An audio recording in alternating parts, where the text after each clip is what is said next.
700 jours. Il vous aura donc fallu 700 jours de génocide à Gaza pour qu'il y ait enfin une résolution au Parlement européen.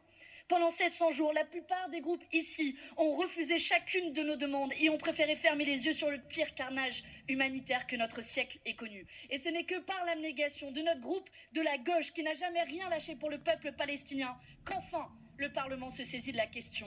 Il aura donc fallu attendre que l'ONU déclare l'état de famine et dénonce la rhétorique génocidaire de Netanyahou, que des bombes israéliennes visent des distributions humanitaires, que plus de 60 000 civils, dont 30 000 enfants, soient lâchement assassinés, que plus de 200 journalistes soient tués, que Benjamin Netanyahou étende son projet génocidaire à la Cisjordanie pour que ce Parlement se saisisse enfin du génocide à Gaza.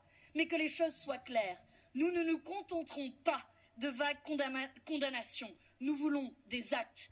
Madame Kallas, qu'attendez-vous pour décréter un embargo strict sur l'envoi d'armes alors que des pays comme la France en ont livré un nombre record?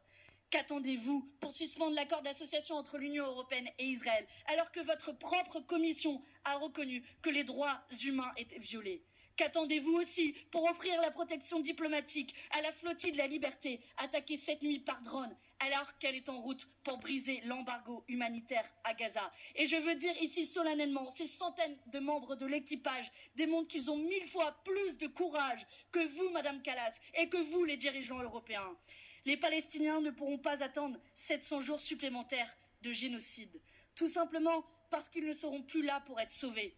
Ils n'ont plus d'abri où se protéger des bombes, plus d'hôpitaux pour sauver leurs blessés, plus de pain pour se nourrir, plus de journalistes pour rapporter leurs martyrs, plus de terre pour inhumer leurs dépouilles et plus de larmes pour les pleurer.